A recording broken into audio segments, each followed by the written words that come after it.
gold medalist, champion in 5 weight categories, the first ever to win titles in 5 different categories, and just a pride to the sport of boxing. Welcome, Sugar Ray. Thank you, guys. Thanks, Mauricio. And here we have Dr. Joe Dispenza. Just an absolute pleasure to have you with us. He's an author, he's an international lecturer, and just one of the most important presence in the world of meditation. Welcome, Dr. Joe Dispenza. Happy to be with you, Mauricio. Thank you so much. And Salvador Briman, my dear friend and the friend of everyone in the sport. Welcome, Salvador. Thank you. So we are thrilled to have 2 influential presence in the world of the sport and humanity. Everybody's going through very difficult times in their home, in their work, in the job, in the family. And this is the reason why we're very enthused to have you both in order to give us and show us the way on how to achieve mental health, how to achieve tranquility, how to take away all the different scenarios that create anxiety in our minds. So, Dr. Joe Dispenza, for a normal person like me who has never practiced meditation, how would you explain what meditation is? Well, meditation is one of the tools we teach in a very scientific approach to help people understand what it means to change. Now, your personality creates, for the most part, your personal reality, your life. And your personality is made up of how you think, how you act, and how you feel. So if a person wants to change their life, it means they're going to have to change themselves. And the word meditation, if you break it down and you study what the symbology means, the symbol for meditation means to become familiar with. So 95% of our thoughts are the same thoughts as we think the day before. So the same thoughts always lead to the same choices. The same choices lead to the same behaviors. The same behaviors create the same experiences. And the same experiences produce the same emotions. Those same emotions influence our very same thoughts. Now, here's the problem. Our biology, our neurocircuitry, our neurochemistry, our hormones, and even our gene expression will stay the same because we're the same. There's a principle in neuroscience that says that nerve cells that fire together wire together. If you keep that routine going on for an extended period of time, we hardwire our brain into very finite signatures, and that becomes like a way we subconsciously or unconsciously think. So if we're going to change, we have to become conscious of our unconscious thoughts. We have to become aware of our automatic behaviors and choices. And we have to look at emotions that keep us anchored or connected to the past. And we have to become so conscious of those unconscious states of mind and body that we don't go unconscious and make the wrong choice that day. So to become familiar with is to become so conscious of your unconscious thoughts, behaviors, and emotions that you don't go back to the old personality. Now, by the same means, if you're going to begin to think in new ways, if you're going to begin to act in new ways, and Sugar Ray can tell you this, great athletes in antiquity, they closed their eyes and rehearsed mentally what they were going to do. And the act of mental rehearsal, when the brain is truly present, it doesn't know the difference between a real life experience that's creating that act and the act of rehearsal in the mind. So the brain starts to be primed. We start to install new circuitry. And if we keep practicing it and we install that hardware, it becomes a software program and our body will follow our mind.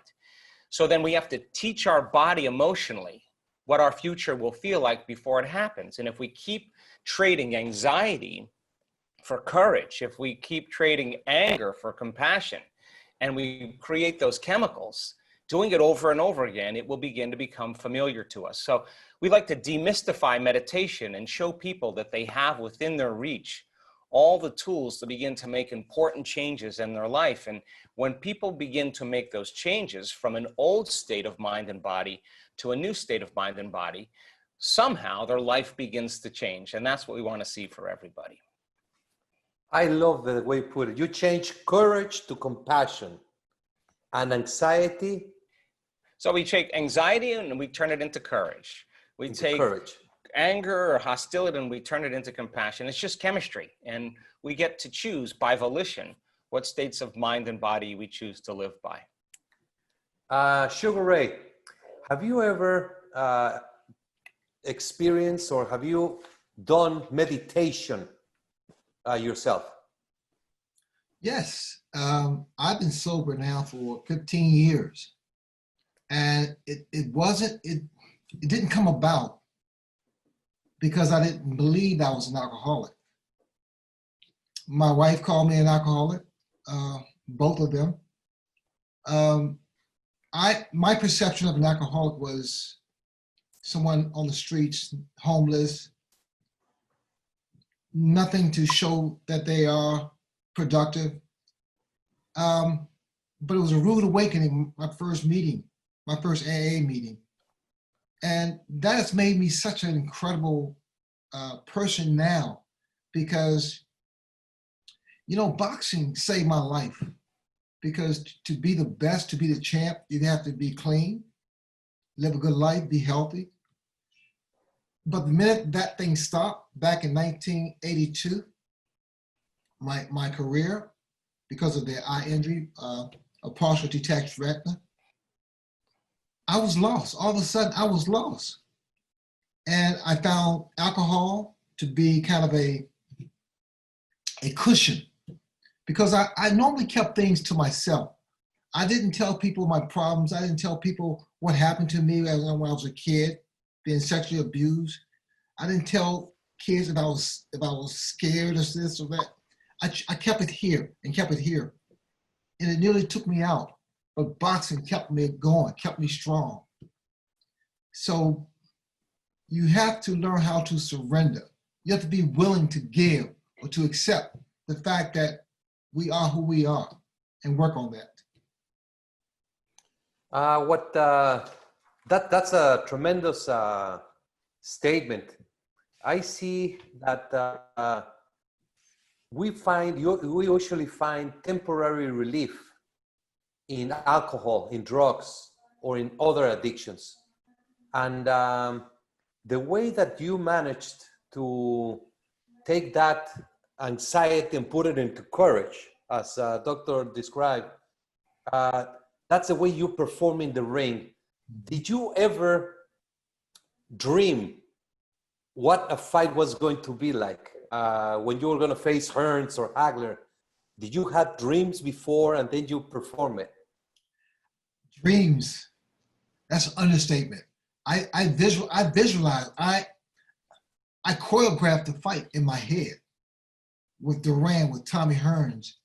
I remember vividly, like it was yesterday, walking into the ring when Tommy Hearns was there and walking around the ring, and I'm looking around at the audience and I'm saying to myself, who can beat Tommy Hearns? And I saw Muhammad Ali in the ring. And I said, Ali can beat Tommy Hearns. And you go back and watch the fight, the first round, I boxed like Muhammad Ali, moving around, and it was all here. Sorry, Tommy. Dr. Dispenza, you have written a wide variety of books. You have created a wide variety of movies. In these moments of uncertainty to the world, we are all trying to grasp something to give us just illusion, to give us hope. What can you share? What can you tell anyone sitting, looking at us, looking for some guidance, looking for an answer? Wow, this is one of the most amazing times in the history that I've been alive as a human being, because we are facing a global situation that isn't exclusive to one part of the world or another. It's the entire world that's being affected by something that many people are fearing in their environment.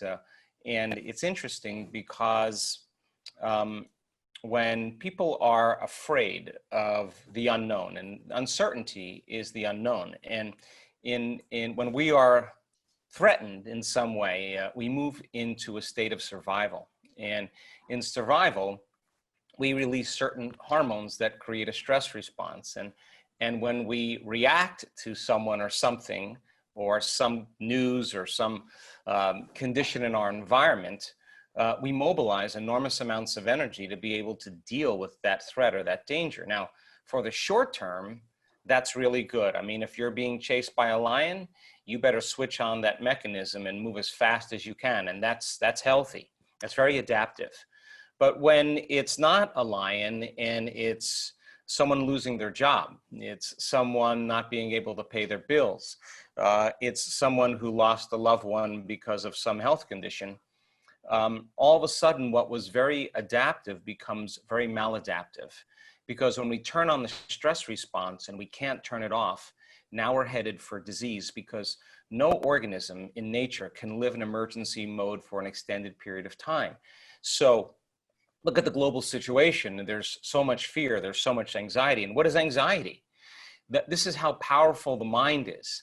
Out of the infinite possibilities that exist that we could entertain as a human being, in survival and stress, in our mind, we select the worst case scenario in our mind, and we begin to visualize an outcome, and we begin to emotionally embrace what that's going to feel like. Now, here's the crazy part. The body is so objective that it does not know the difference between the real life event that would create that emotion and the emotion the person is creating by thought alone. So you take a thought and a feeling, an image and an emotion, a stimulus and a response, and you start conditioning the body emotionally to become the mind of fear. Now the body's getting programmed to live in anxiety. So then a person then who's living in a constant state of vigilance and a constant state of anxiety can only perceive equal to how they are. In other words, we don't perceive reality the way it is, we perceive reality the way we are. So then the person is always looking for anything that's going to create that, that fear.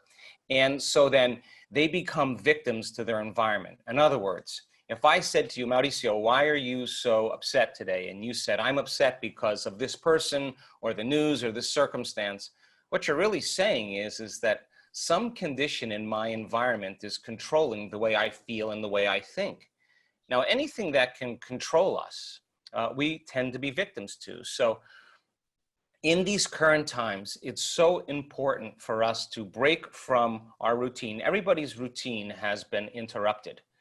And because of that, we have to move out of the known into the unknown.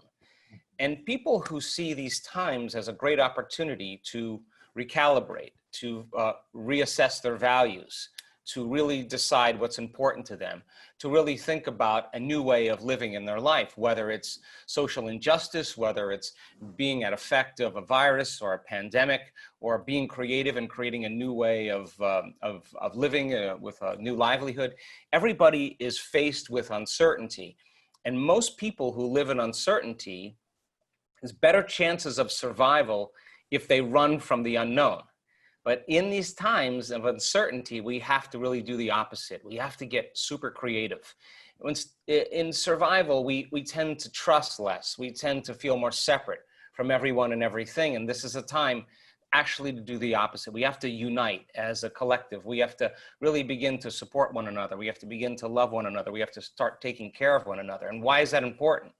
Because everybody's realizing the government may not do that politicians may not do it, that medicine may not even do it, that religion may not do it, that education may not do it, journalism may not do it.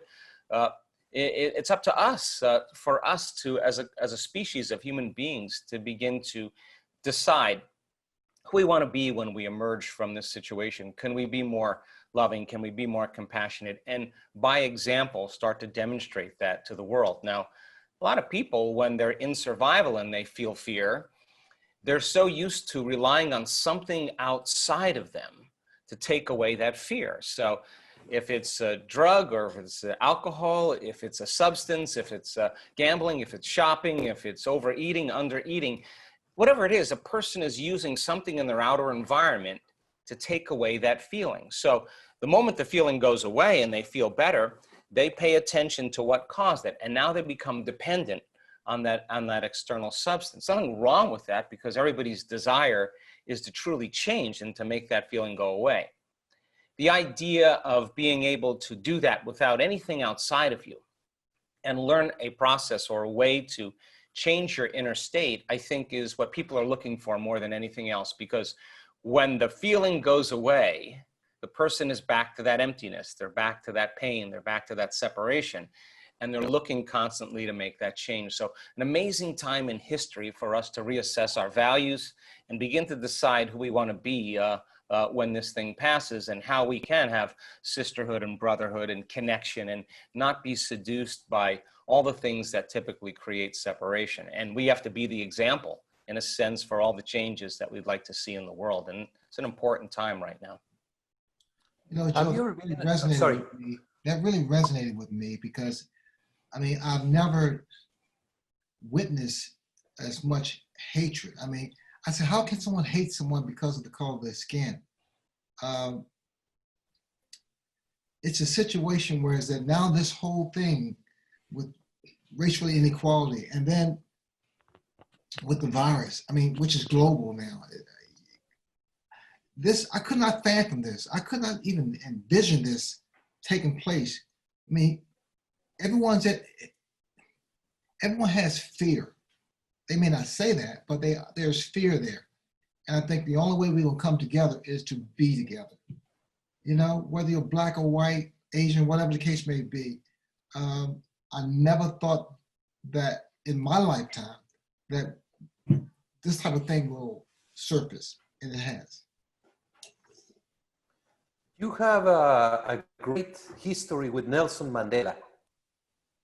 How meeting Nelson Mandela, talking to him, what can you share with us about that special man?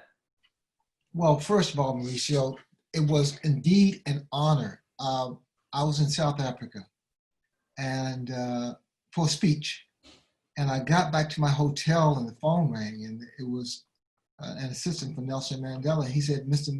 Mandela wants you at his house for dinner. I said, when? She said, tonight. So when I got to his house, I knocked on the door, and he opened the door, and he grabbed me, he hugged me. He said, my champion, I love you so much. You give me so much. I said, sir, to contrary, you give me so much. It was just so unreal, surreal, that I'm sitting there with an incredible man, husband, father, just an incredible person who stood and believed and took the consequences of his belief. Words cannot describe, I cannot articulate what it felt like, but unbelievable. And I understand he was a boxer, he was an amateur boxer at one time. But I mean, these type of things have come my way because of boxing. And that's why I keep going back towards the metaphor of boxing. Boxing has given me a life. It saved my father for 50 years. Because after the Olympics, I got home, my father went to a coma. I was headed to University of Maryland. My father was on his deathbed, and we had no money. Everyone's crying, I'm crying.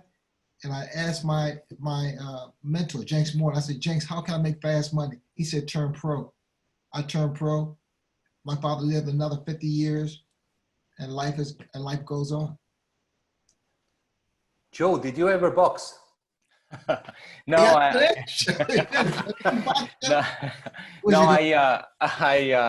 had 10 solid years of martial arts. I had a martial arts studio in San Diego for a period of time and taught martial arts, but never did boxing, mostly traditional karate. I see on Sugar Ray, I was trying to put together, this is such an amazing moment when you talk about the mental state and how one can learn to control and to funnel these emotions, I keep going back and see Sugar Ray Leonard in the ring, adjusting against adversity. Was Hearns the most difficult fight when he started boxing and the fight went back and forth in the first fight? Would you adjust your mental, the way Joe is describing, how you have to look into things and turn them into emotions and actions?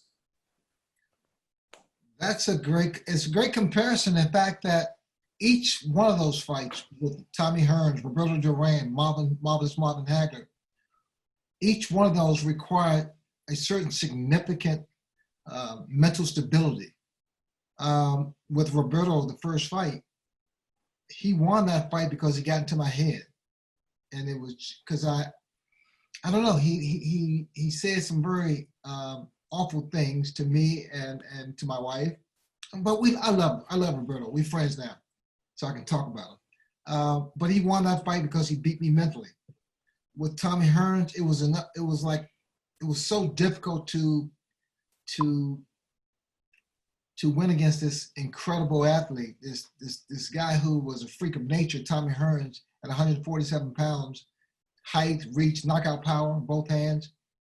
Marvelous Marvin Hagler, one of the greatest middleweight champions in the world, ambidextrous. I mean, he was just a machine. So each one of these guys, I had to apply myself and come up with the right plan, both mentally and physically, to beat those guys. Dr. Dispenza, I have read the concept of being able to understand that we have our own capacity of making a fulfilling and happy life throughout our thought process. What would you say is the first step? What someone that is looking right now, what do we do to start managing our anxiety and turning into a happy life? Well, I think the first step to being happy is stop being unhappy.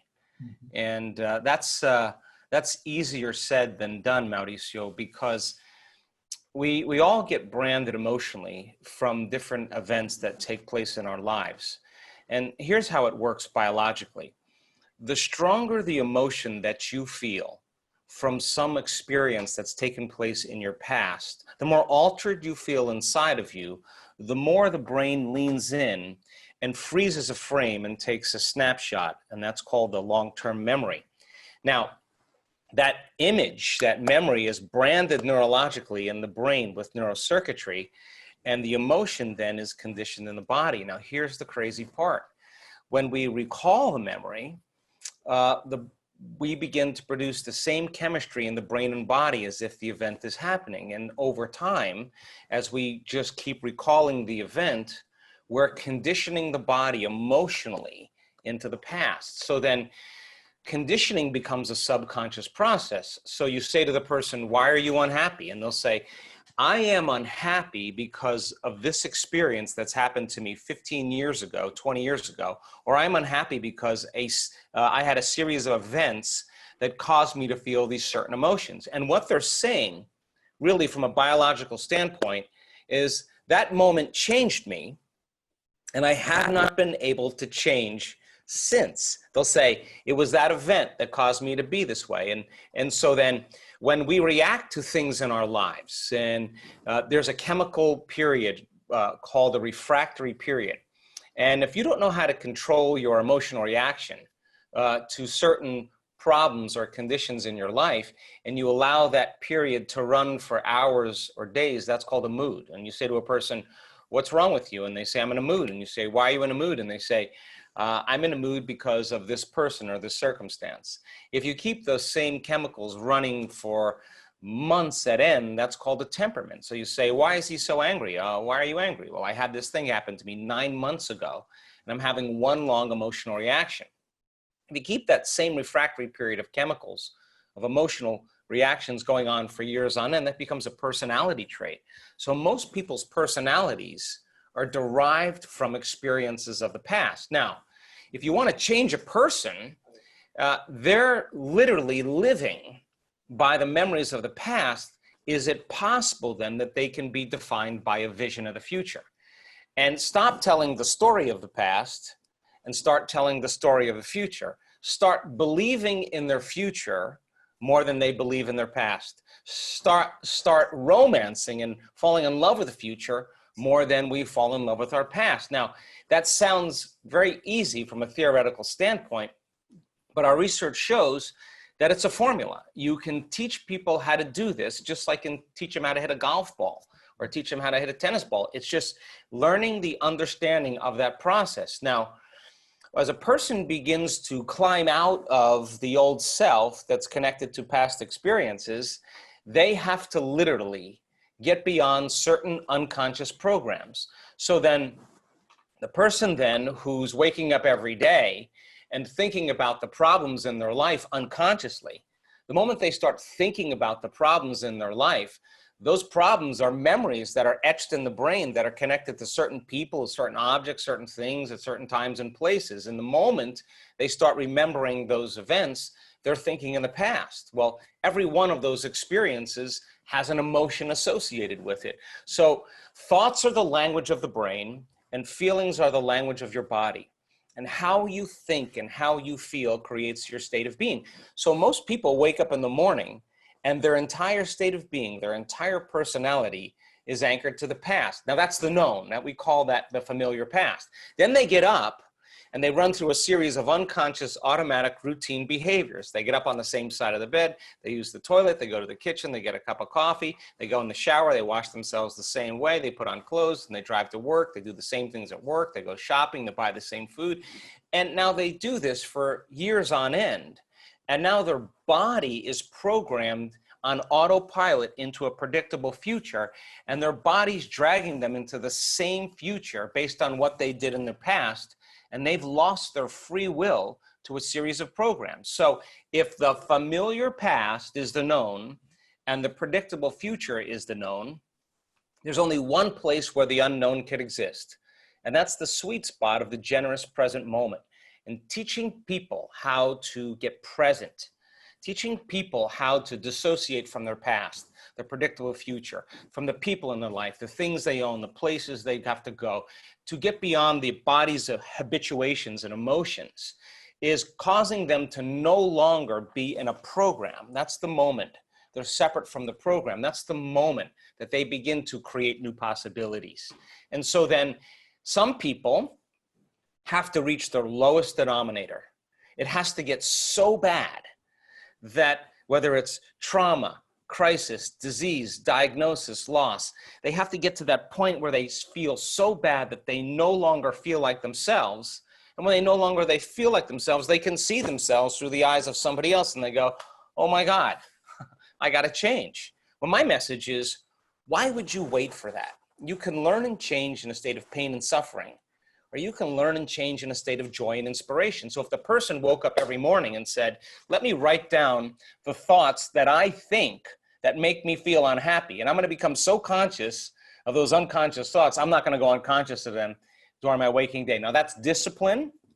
It takes a great level of awareness, and it takes energy to do that.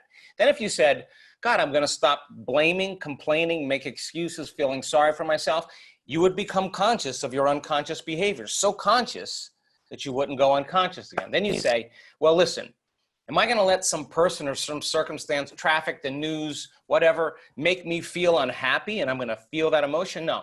Today, I'm going to keep my energy up and I'm going to stay so conscious that my body is conditioned to feel unhappy. I have to teach my body a new way of being. So then the person who disentangles from that old personality, they have to do it every day. They have to stay at it every single day, and they have to begin to cross a river of change. And the hardest part about change is not making the same choices you did the day before. And the moment you decide to make a different choice, get ready, because it's going to feel uncomfortable.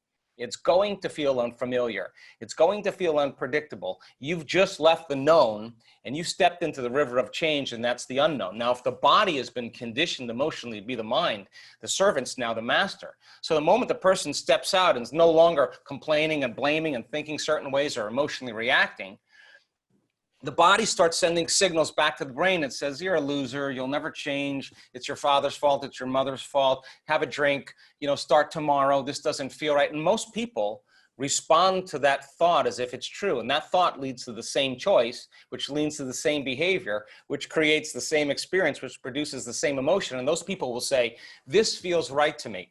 No, that feels familiar. Going from the old self to the new self is a neurological, it is a biological, it is a chemical, it's a hormonal genetic death of the old self.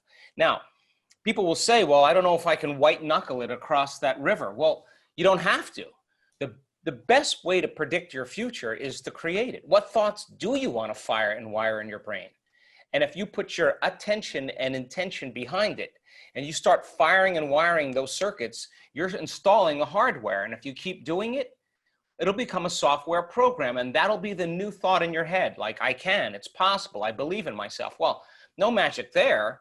You installed those circuits. If you, just like Sugar Ray said, you close your eyes and you rehearse who you're going to be when you open your eyes. What would a happy person live like?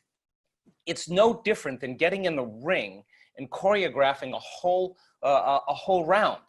When you begin to do that properly, you're installing those circuits in your brain. Keep doing it, keep reviewing what a happy person lives like, and that will become a software program. You're going to start acting like a happy person. And he said, okay, well, the latest research in memory says that 50% of what people talk about in their past isn't even the truth. They make stuff up. And the reason that they do that is because they embellish the memories to excuse themselves from changing. If you said, I'm going to give up my past and the emotions associated with it, because a happy person can't bring suffering into their future. So then what would a happy person feel like? Can I teach my body emotionally what that future will feel like? And if you start practicing that over and over again, you start thinking differently, you start acting differently, you start feeling differently. And how you think, how you act, and how you feel is your personality.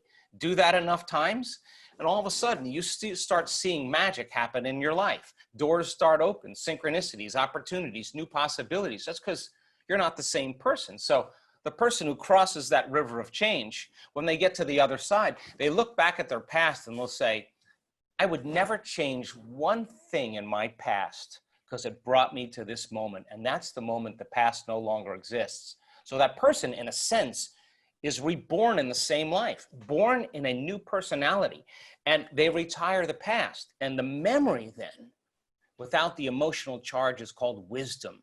And that's the name of the game here. And there's no person that is so special to be excluded from that phenomenon. We've been measuring and studying this now for years. You can't tell me you're too old to do this. You can't tell me you're too sick to do this. You can't tell me you had too much of a turbulent past. You can't tell me you're too out of shape, you can't tell me that any longer. I've seen it on all shapes, all sizes, all colors, all races.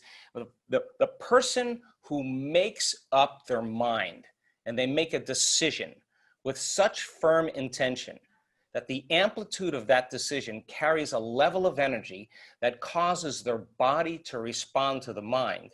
That's the moment the choice becomes a new memory, and they are combining that elevated emotion.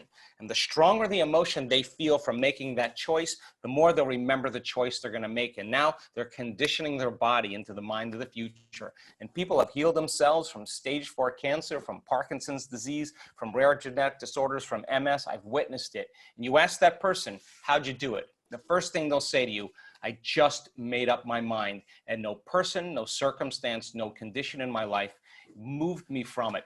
And there's a 78-year-old lady who could have been sitting in her house feeling sorry for herself. She crossed that river of change, and she's the living example of truth. And that's the 4-minute mile. Watch someone do that, scratch your head and say, wow, she doesn't look like she's that much in shape. She doesn't look like a vegetarian. She's not white. Wow, that's kind of weird. She doesn't look necessarily successful. Wow, who is that person? If she can do it, I can do it too. Now, all of a sudden, No one's relying on change outside of them. The change is coming from within them. And now they get to be happy for no reason. And people who are unhappy always love to punish other people to make them feel unhappy. And when they finally free themselves from the chains of those emotions and they're no longer feeling unhappy, their heart starts to open. And we've measured this. Energy moves right into the heart. And you're so happy with you, the only thing you want to do is give, because you want other people to feel the way you do. And now all of a sudden, race, culture, sexual preference, diet, political beliefs, all of that, you don't see that any longer. You see a divine quality in another human being because you've touched something divine. And it starts right in the heart. And we now know that when people finally do this properly, all the things they thought they wanted, they no longer want. Why would they want them if they feel so happy with who they are? They feel like they have them already. And that's when the magic begins to happen. Incredible. Sugar Ray, to be such a successful athlete, it must have taken a very strong mind and a very strong will to be successful. So what I'm hearing is you can create reality from your inner thoughts. Did you ever feel that you were building that future from your thoughts, putting into actions and then into reality and results? You know, Mauricio, that's a very good question. I've always been optimistic. No matter what the scenario I faced, I've always been optimistic. And then there are times when I let that little guy come in and I become pessimistic. And I see things, worst case scenario. But because of my belief, I pray and I meditate. I'm able to pause.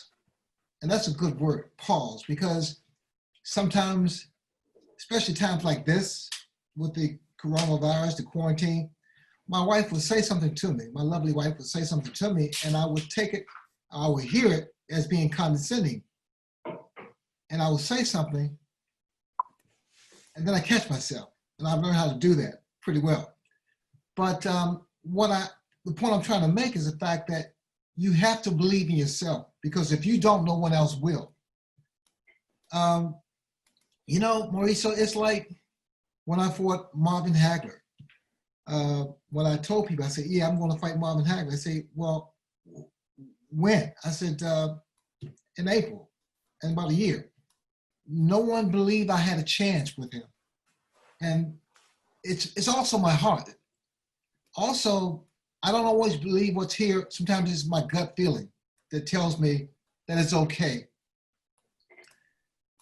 I tell people today, going through this whole nightmare, if you will, that to give themselves a little chance to kind of release that toxin that we all possess, whether it's hitting the bags or punching, shadow boxing, or just reaching out, letting go of all that stuff that's inside our minds and our bodies and our heart. Working out, take a nice walk, whether it's 2 blocks or 1 block. Just keep the body moving and keep the mind moving. I say these things, and I'm redundant quite often because I keep saying, I relate this back to boxing. It is because normally I'm a shy guy, quiet guy. Kind of I used to be a wallflower. I'm sociable because I love boxing. I love my fans. But I just want to say again, just give it all that you have, and even if you don't accomplish what you worked for, try it again. Don't give up. Don't ever give up. You get knocked down, get back up. I've always said that. Be a fighter. You have taken into the role of giving back through your foundation, No Más Diabetes. How does that inspire you to reach out and help those in need? You know, I've been a fighter for close to 50 years, and I've come out somewhat unscathed. And the fact that it is a blessing, no question about that. It helped my father live to be another, 40, 50 years of age. It helped me help my parents and help my siblings, my friends, help other people, organizations and what have you. So I tend to reciprocate, to give back. You know something also, Mauricio, I used to pray before a fight, but I didn't pray to win. I prayed no one got hurt. I've never prayed to win. I've always prayed no one got hurt. So all these things I'm saying is the fact that you got to put the work in. You got to sweat. There are no shortcuts to anything. And just go out there and don't ever let anyone tell you that you can't become that person or that image or whatever you want to become, because they're telling you what they can't do.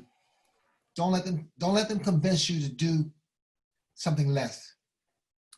How did you punch out those feelings? That little bad guy telling you in the difficult times. Wow, sometimes it overwhelmed me. Sometimes it took over my mind and my heart.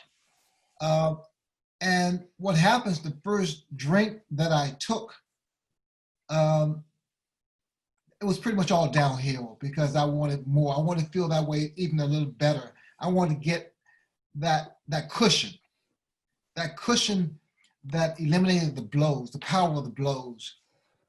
And I've learned that, you know what, if you take your time, take one day at a time, that things is going to be okay.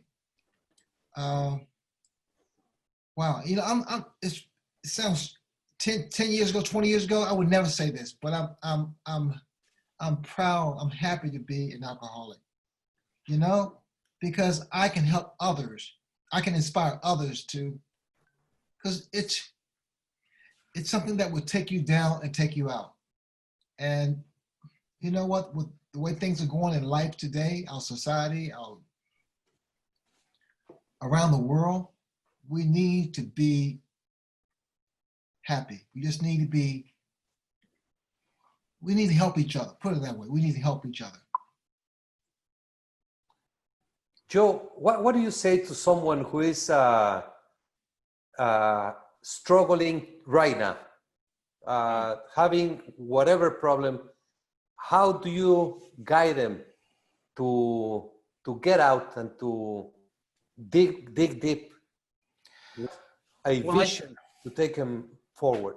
I think one of the greatest challenges for all of us when we're caught up in suffering or caught up in certain emotions is to think greater than how we feel. That's the biggest challenge. If feelings and emotions are the end product of past experiences, then when we live by the same familiar feelings every day, and those feelings are driving our thoughts, or we can't think greater than our suffering, then for the most part, we're thinking in the past. And in fact, we can't see possibilities because we're looking through the lens of the past. So then for a person who truly wants to change, you know, and Sugar Ray said this in a very indirect way, is that when we believe in ourselves, we believe in possibilities. And when we believe in possibilities, we have to believe in ourselves. No one is going to get in the ring except you. No one is going to steer your life but you.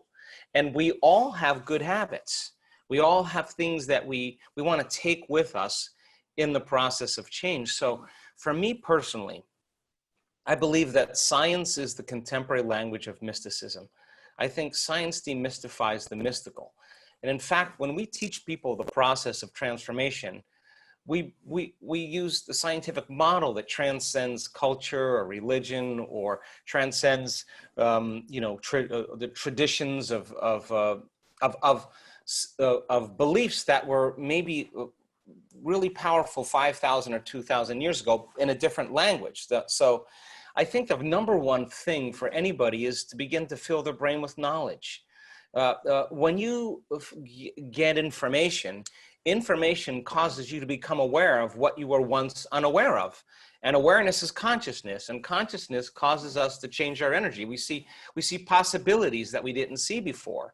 And so it's so important for people to fill their brain with knowledge and information, because that becomes the raw materials for us to begin to dream in new ways. And I've had people say to me, I want to be wealthy. And I always say to them, really? Well, you should read books on people who became wealthy, and you'll realize it wasn't handed to them. They failed thousands of times. And when they finally got wealthy, they didn't even care about the wealth. It was who they became in the process. So learn the knowledge, learn the information, and learn it to the point where you can repeat it.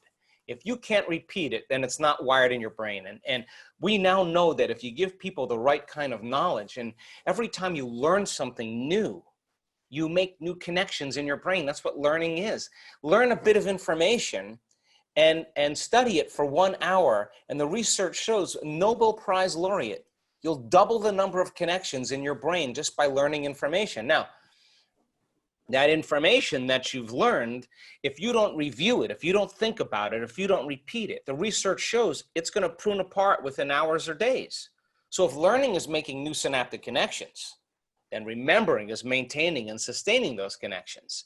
So then when you learn that information, it's just philosophy, it's theory, it's dinner conversation, it's knowledge, it's semantics, it's void of experience. But the real person who really says, I'm going to take this information, I'm going to apply it, I'm going to personalize it, I'm going to demonstrate it, I'm going to initiate it and do something with it. That means now they're going to have to get their behaviors to match their intentions. They're going to have to get their actions equal to their thoughts. They're going to have to get their mind and body working together. And if they do that properly, look out, they're going to have a new experience. And when they have that new experience now enriches the philosophical circuits in your brain. That's what experience does. But the end product of an experience, the brain releases a chemical, and that's called an emotion. And the moment you start feeling empowered, the moment you start feeling invincible, the moment you start feeling successful, now you are teaching your body chemically to understand what your mind has intellectually understood. So knowledge is for the mind and experience is for the body. And now you're embodying the truth of that knowledge. It's no longer philosophical. The body's getting a chemical message saying, this is what it feels like to be successful. This is what it feels like to be humble. This is what it feels like to love, to have compassion. Now, once you feel it, research shows, and we've done this research, that chemical information that you're experiencing through that new event is actually selecting and instructing new genes. You are changing your genetic future from that experience. Do it once. Sugar Ray will tell you this. If you've done it once, you got to be able to do it again. And if you can repeat the experience over and over again, you are going to neurochemically condition your mind and body to begin to work as one. In fact, if you keep doing it enough times, your body will now know how to do it better than your conscious mind. Now it's innate in you. Now it's second nature. There's no thinking going on. You know how you do it, but you don't even know how you know how. And you say to them, how do you know how? I've practiced it so many times, I no longer consciously think about it. Now you're mastering that knowledge. You're becoming that knowledge. So we got to go from philosopher to initiate to master, from knowledge to experience to wisdom, from mind, body to soul, from thinking to doing to being, to learning it with your head, applying it with your hands, and knowing it by heart. And I can tell you right now that common people around the world are doing the uncommon, and that 4-minute mile is being broken. And people are not relying on so many things outside of them. And this is a time in history where it's not enough to know. This is a time in history to know how. And the know-how is the practical application. And when you begin to embody it and you begin to experience it, nobody can take that away from you. And I think that we are wired innately to do this. I think that we're naturally creators. And when you start seeing those synchronicities and serendipities and opportunities start showing up in your life, yeah, and it takes hard work. Yeah, it takes a lot to get beyond yourself. We've measured it 1,000 times.